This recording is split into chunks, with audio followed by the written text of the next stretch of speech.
Halo Sobat ATR BPN. Sobat, kalau kalian ngurus sertifikat tanah nih, pernah kepikiran nggak sih kenapa tanah kalian tuh harus diukur? Kenapa ya nggak cukup dengan pasang patok aja di rumah sebagai penanda batas tanah kalian? Kalian pasti bertanya-tanya dong.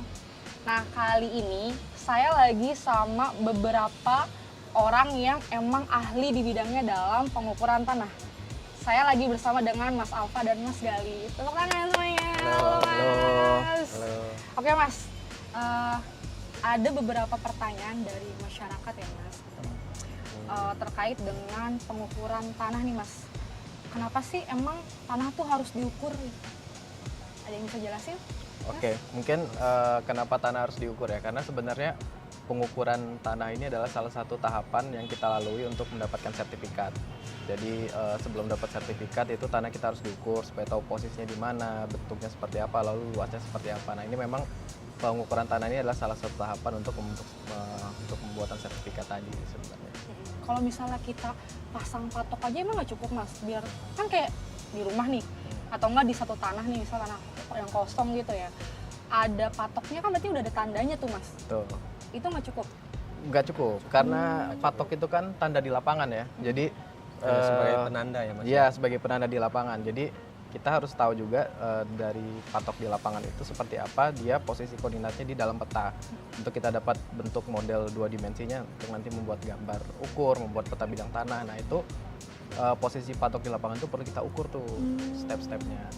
Ada ketentuannya gitu nggak, Mas? Kalau misalnya kita memasang patok tuh, patoknya harus kayak gimana tuh, Mas? Ada. Ada ketentuannya yang tentunya itu ada standar yang memang dari BPN juga ya, biasanya itu ada patok berupa beton. Karena kadang-kadang masyarakat juga asal patok tuh bambu asal dipatok, nah itu nggak boleh itu. Oh, kalau bambu tuh nggak boleh? Sebetulnya boleh, hanya dia lebih bagus patok yang memang betul-betul patok. Contoh misalkan ada pipa dikasih semen itu lebih bagus. Karena kalau patok kayu atau ini kan sebetulnya bisa Kalau rusak yang ya. nggak permanen tuh gampang rusak, gampang dicabut.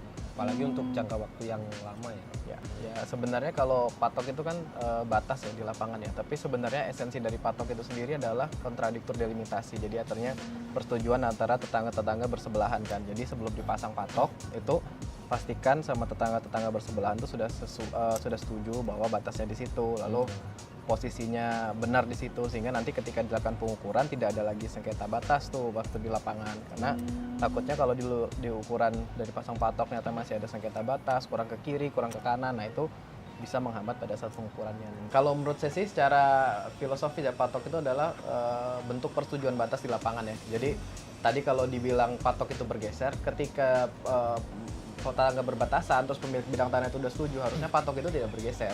Karena kalau bergeser berarti kan belum setuju nih kan.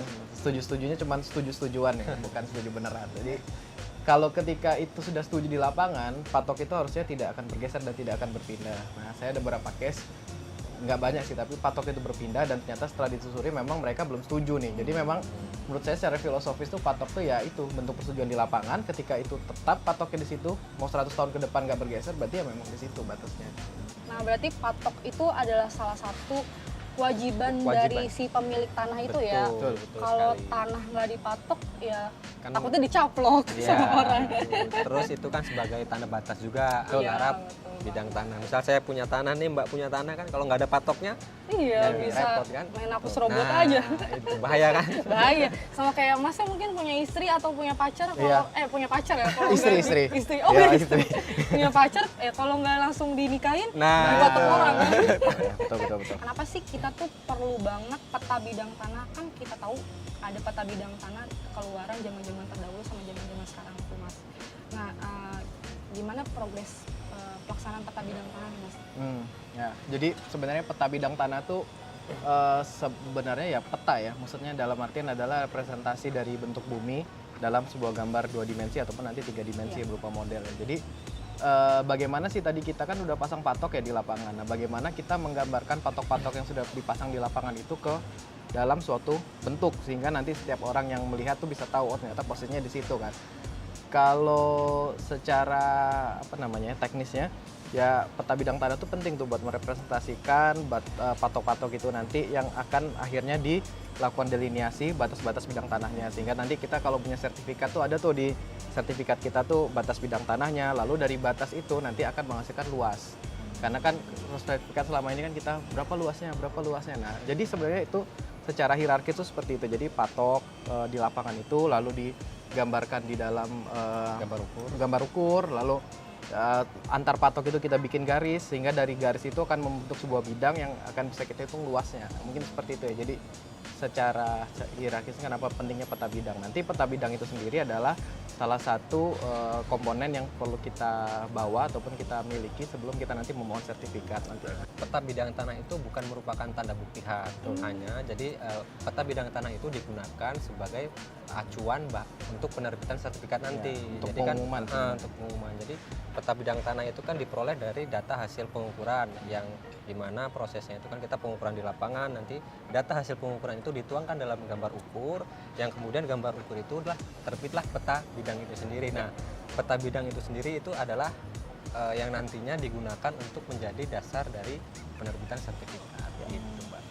Mas, kalau misalnya di lapangan nih Mas, bisa nggak sih tiba-tiba gitu ada nambah luasan gitu waktu kita ngurus sertifikat tanah gitu? Jadi misalnya ini terkait itu tadi ya pertanyaan yang dari zaman dulu sampai zaman sekarang. Ketika zaman dulu kita punya bidang tanah, mungkin kita mengukurnya masih dengan metode yang tersedia di zaman dulu gitu. Misalnya pita ukur ataupun teodolit. Nah, di sekarang karena perkembangan zaman, kayak misalnya HP kita pun juga semakin canggih kan. Nah, tentu teknologi pemetaan juga semakin canggih sehingga dimungkinkan adanya perbedaan luas karena memang ya zaman dulu dengan metode yang ada di zaman dulu. Misalnya luasnya 10, ternyata ketika kita ukur dengan yang lebih teliti sekarang mungkin luasnya 8 atau bisa jadi 11. Nah, sebenarnya itu dimungkinkan karena secara metode dan alat ukur juga yang kita gunakan berbeda. Jadi sebetulnya kan nambah luas itu ada dua penjelasan ya. Yang pertama, apabila dia alas haknya dia masih girik, lettersi atau jual beli, nah itu masih kita bisa klarifikasi karena kan luasnya belum tertuang di dalam sertifikat. Namun apakah tanah yang sudah bersertifikat bisa berubah lagi luasnya? Nah, itu kan perlu ditinjau ulang kembali, Mbak. Jadi misal kayak kita mau beli tanah nih, saya mau beli tanah dengan Mas Gali. Nah, tapi dasarnya belum sertifikat, dia masih berupa girik. Nah, namanya orang dulu kan dia beli tanah kan asal sebut aja, kan saya punya tanah 100 meter. Nah, dibuatkanlah itu di dalam surat jual beli 100, tapi pada saat kita proses pengukuran, surveyor datang dan petugas ukur datang, ternyata hasilnya bisa lebih. Nah, itu nanti biasanya kita buatkan berita acara. Jadi gitu ya guys ya, jadi nggak tiba-tiba berkurang atau nggak tiba-tiba bertambah, tapi kita mengukur berdasarkan prosedur yang berlaku. Betul. Nah, kalau boleh tahu nih Mas, kalau tadi kan Mas bilang dulu kita pakai pakai apa? Pita ukur. Terus teodolit. Nah, pengen tahu nih Mas, kan zaman makin berkembang ya Mas ya, semakin canggih nih. Sekarang BPN nih punya alat ukur apa aja sih Mas? Saya bingung nih karena kita punya banyak takut sombong. Banyak. Gak apa-apa, wajib disombongin. Oke. Jadi ya itu tadi ya. Jadi walaupun tadi saya bilang pita ukur terus teodolit itu alat lama, tapi bukan berarti sekarang nggak dipakai. Jadi kita tetap ada pita ukur, tetap ada teodolit, total station. Lalu untuk terestris, terus yang ekstraterestrialnya kita punya receiver GNSS geodetik, itu yang bisa ukur batas bidang tanah sampai ketelitian milimeter ya. Jadi penggaris kita tuh aja kan senti ya, ini bisa sampai milimeter, itu GNSS geodetik. Lalu untuk yang lain lagi kita punya UAV namanya, Unmanned Aerial Vehicle. Jadi itu yang bisa mengukur secara fotogrametris, jadi dari foto udara, lalu nanti kita lakukan koreksi, biasanya kita gunakan untuk peta kerja ataupun peta acuan. Nah, itu UAV. Terus juga kita menggunakan citra satelit resolusi tinggi nih. Citra satelit resolusi tinggi ini wahananya ya di satelit, lalu dia punya sensor yang bisa memotret keadaan bumi sekarang. Oke Mas, kalau misalnya terkait sama luas tanah Mas, itu cara mengukurnya tuh gimana sih Mas? Waktu kita SD atau SMP belajar kan kalau persegi panjang tuh luasnya panjang kali lebar gitu. Nah, ini sebenarnya konsepnya sama, jadi pakai hitungan matematis tuh. Tapi karena bentuk bidang tanah kita tuh nggak persegi panjang persis, jadi bentuk hitungan matematisnya tuh ada sedemikian rupa dengan software, sehingga harapannya nanti akan lebih teliti, bukan harapannya, tapi bisa dipastikan ya lebih teliti lah daripada kita. Ini kan rawan kesalahan manusia. Berarti masyarakat udah nggak perlu khawatir Nggak perlu dan khawatir. takut lagi ya semuanya. Nggak perlu was-was beli tanah kurang lah. Iya, nggak perlu was-was nih. Kalau udah diukur ya. Udah diukur. Kalau belum diukur masih was-was Mas, Ya, kalau masih belum diukur Berarti kita nggak kalau tahu nih. kalau kita kedatangan petugas ukur jangan was-was teman-teman. Ya, Karena sebenarnya teman-teman yang di lapangan ini yang justru menyelamatkan aset kita kan, ya, tanah kita kan. kita yang ngecek lah istilahnya kan Iya, batas-batas ngecek. bidang tanah. Kalau misalnya Mas melakukan kegiatan pengukuran Mas, apa aja sih Mas yang perlu ada ketika saat itu Mas? Pada saat pelaksanaan pengukuran itu yang pertama harus ada pemilik tanah tersebut atau yang dikuasakan. Itu yang pertama. Kemudian kayak administrasi berupa dokumen surat pernyataan pemasangan tanda batas itu harus ada, dan dokumen-dokumen alasan secara fisiknya itu harus ada juga. Kemudian tetangga batas disaksikan saksi-saksi juga itu lebih untuk Tetangga batas tuh minimal berapa tuh Mas? Biasanya? Sekeliling. sekelilingnya, Sekeliling sekitar utara, rumah ya. selatan, Ya. barat, timurnya. Diupayakan hadir, tapi kalaupun tidak nanti kan ada surat pernyataan tanda batas dan persetujuan tetangga berbatasan itu mungkin Sudah cukup. ya intinya kalau di lapangan sih sebenarnya karena kita pekerjaan pengukuran dan pemetaan ini kan beda sama pengukuran pemetaan selain kadastral ya. Jadi Iya. kadastral ini ada aspek legalnya. Jadi selain tadi aspek teknis yang harus dipenuhi kayak seperti patok, terus alat ukur yang tersedia, tapi juga kita tidak boleh melupakan aspek administrasi nih kayak tadi yang disampaikan Mas Alfa, ada surat pernyataan pemasangan tanda batas, persetujuan tetangga. Nah, itu yang sedikit membedakan antara pengukuran dan pemetaan kadastral dengan pengukuran dan pemetaan lainnya gitu. Mas, kalau misalnya dilihat kan kalau Mas Alfa ini kan surveyor berlisensi ya. Ya, Betul. Kalau betul. Mas Dali ini surveyor Pemetaan. pemetaan. Pemetaan. Bedanya apa sih Mas? Ya, jadi sebenarnya kalau surveyor pemetaan di BPN itu sebenarnya ada dua ya. Jadi yang ASN seperti saya ini, dan ada yang Mas Alfa dari Mitra, SKB, ya. Mitra, jadi Mitra, surveyor ya. kadaster berlisensi. Nah, memang mengingat pekerjaan BPN ini yang banyak ya, jadi wilayah Indonesia kan luas sekali kan. Jadi dengan petugas ukur ASN yang tersedia ini kan akan menambah waktu lebih lama ya. Jadi kalau dikerjakan kita semua, jadi memang kita membutuhkan kerjasama lah dengan mitra-mitra SKB ini, sehingga pekerjaan tadi yang banyak dan wilayah Indonesia yang luas ini bisa tercakup pemetaannya lengkap gitu katanya. Jadi kalau untuk jadi surveyor berlisensi itu pertama kita harus mendapatkan lisensi dari Kementerian ATR BPN. Jadi kita dapat lisensi dulu nih. Sebelum kita dapat itu kita nggak boleh. Oke. Terkait sama surveyor berlisensi tadi ya Mas, itu berapa sih Mas sekarang jumlahnya di satu Indonesia ini? Kalau nggak salah di data terakhir itu sekitar 6458 ya. Jadi terdiri dari surveyor kadaster dan asisten surveyor kadaster. Berarti segitu banyaknya ya Banyak. mitra surveyor berlisensi yang Banyak. turut membantu dalam kegiatan pengukuran ya Mas? Untuk dukanya mungkin kan karena jadi surveyor berlisensi itu sangat beresiko. Oh, begitu? Iya benar. Petugas ukur surveyor berlisensi itu sangat beresiko. Ini jarang kedengeran sama masyarakat ya Mas Nah, ya? Karena itu. kan kita Jadi- ada salah satu program namanya PTSL nih guys. Jadi itu Nah. PTSL, pendaftaran tanah sistematis lengkap, di mana pemerintah itu mendaftarkan bidang tanah, seluruh bidang tanah di Indonesia secara massal dan gratis ya Mas? Betul. Nah, itu tambah pekerjaan buat teman-teman petugas Betul, ukur dan betul. surveyor. Nah, Tapi dukanya juga tuh kan ini ya, wilayah Indonesia tuh kan luas ya, jadi nggak semuanya tuh gedung kayak gini yang bisa dipijaki. Nah, saya pernah juga ngukur, bukan pernah ya, sering ngukur juga di hutan, di rawa yang rawa. susah, dan mungkin saya pernah 2 kali ketemu binatang buas. Oh gila, ya, apa tuh Mas? Ular, kan? ular, Ular, gitu. harimau, ya. Jadi memang perlu persiapan mental juga ya, jadi Fisik juga. surveyor fisik juga. Dan benar kata Mas Alfa tadi, memang ada pertanggungjawaban kita secara legal juga, secara hukum ya, terkait hak produk. Tapi ya semua itu dilakukan ya inilah ya, demi terwujudnya tadi Indonesia lengkap, terpetakan lengkap. Karena kan kita nggak bisa milih nih lokasinya, mau yang kota terus mau yang ini, tapi kadang kita harus ke hutan, harus ke rawa. Harus siap. Mental Harus siap baja ya, mental, iya. nggak bisa minyi-minyi ya Mas. Gitu. Mas, ini tuh ada pertanyaan terkait dengan survei kadastral. Itu tuh sebenarnya apa sih Mas?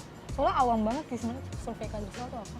Survei kadastral sebenarnya ini ya, pekerjaan pengukuran pemetaan untuk tujuan kadastral ya. Jadi kadastral itu sendiri kan dari katanya kan kadastral, secara kadaster. Nah, kadaster itu sendiri tuh untuk penggunaan pendaftaran tanah. Jadi survei kadastral itu sebenarnya adalah proses pengukuran pemetaan bidang tanah yang bertujuan untuk pendaftaran tanah nantinya.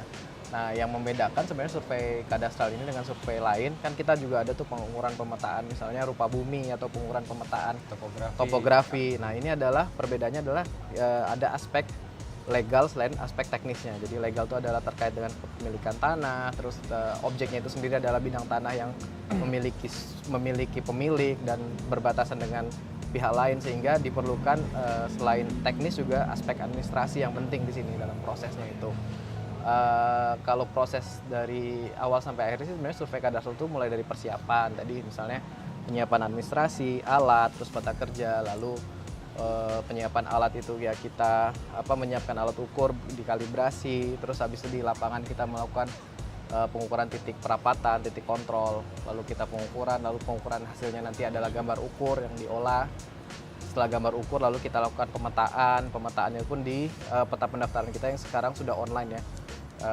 Peta pendaftaran, terus setelah pemetaan, lalu dokumen-dokumen warkah kepemilikan itu nanti akan dilakukan pengarsipan. Jadi prosesnya kurang lebih seperti itu sih, ya melibatkan aspek teknis dan juga aspek legalnya. Itu lebih ke teknisnya ya teman-teman terkait dengan survei kadastral ya. Ternyata sepenting itu ya Mas. Karena kalau nggak ada kegiatan pengukuran ya nggak ada sertifikat tanah. Iya nggak sih Mas? Nah kalau terkait kita punya kan yang namanya Bumi ATR BPN tuh, dimana kita bisa melihat peruntukan tanah ini untuk apa, ini apa gitu. Itu ada kontribusi dari teman-teman petugas ukur apa nggak? Iya, jadi kalau Bumi itu kan sebenarnya peta yang di sana kan hasil dari teman-teman petugas ukurin yang di lapangan kan. Ketika setelah diukur, dipetakan, lalu diupload di peta pendaftaran yang bisa dilihat online sekarang melalui Bumi. Bisa akses ya. Semua bisa akses. Jadi fungsi kontrolnya pun selain kita ada beberapa QC juga setelah keluar masyarakat pun bisa langsung melihat produk kita, sehingga nanti ketika ada ketidaksesuaian ataupun keberatan bisa langsung menyampaikan kepada kita. Nah, jadi teman-teman tuh masyarakat bisa mengontrol pekerjaan dari kita juga ya Mas ya, dari Bumi ATR BPN gitu. Nah, Untuk ngecek sih. ya untuk ngecek peruntukannya ya Mas ya. Tadi kita tuh udah ngobrol banyak sama Mas Alfa sama Mas Gali, terus jadi banyak banget tahu kan tentang patok tanah, tentang pengukuran tuh kayak gimana, prosesnya, suka dukanya ya Mas ya. Dan yang paling saya tangkap sih kayaknya ideal banget jadi petugas ukur ya buat jadi mantu idaman ya Mas. Iya. Mungkin ada yang ingin disampaikan terakhir kepada masyarakat Mas, pesan-pesannya Mas? Mas Alfa dulu. Kalau saya sih sebagai pelaksana di lapangan, Sebagai mitra juga ya ya Mas ya? sebagai mitra ATR BPN juga, sebagai surveyor berlisensi juga, mengingatkan ke masyarakat untuk lebih peka terhadap pemasangan tanda batasnya. Terus apabila sudah bersertifikat tanahnya, tolong dipelihara tanahnya. Dalam arti dipelihara itu ya tanda batasnya dicek, jangan hanya punya tanah tapi dibiarkan. Ya. Nah itu hanya menimbulkan konflik nantinya. Oke, kalau dari Mas Gali? Kalau dari saya sih bener sih Mbak, jadi memang patok harus dijaga, terus ketika sudah nanti misalnya keluar sertifikat, mohon dikuasai secara efektif, karena banyak juga permasalahan timbul karena tidak dikuasai, tanah tidak diusahakan. Nah selain itu juga mohon pada masyarakat untuk mensukseskan kegiatan PTSL ataupun pengukuran bidang tanah, karena jangan takut, maksudnya pengukuran ini adalah nanti akan memberikan kepastian hukum nih buat masyarakat. Jadi kita harapkan bersama-sama lah kita menuju ke kepastian hukum pemilikan bidang tanah, lalu mengurangi sengketa dan nanti bisa mengurangi konflik bidang tanah juga. Intinya tetap jaga batas tanahmu dan ikut turut sukseskan gerakan pemasangan tanda batas atau gema patas. Oke, terima kasih banyak sharing-sharingnya Mas Makasih. Gali sama Mas Sama-sama. Alfa. Jadi teman-teman Sobat ATR BPN, sekian dari kami. Kurang lebihnya mohon maaf. See you di next video selanjutnya.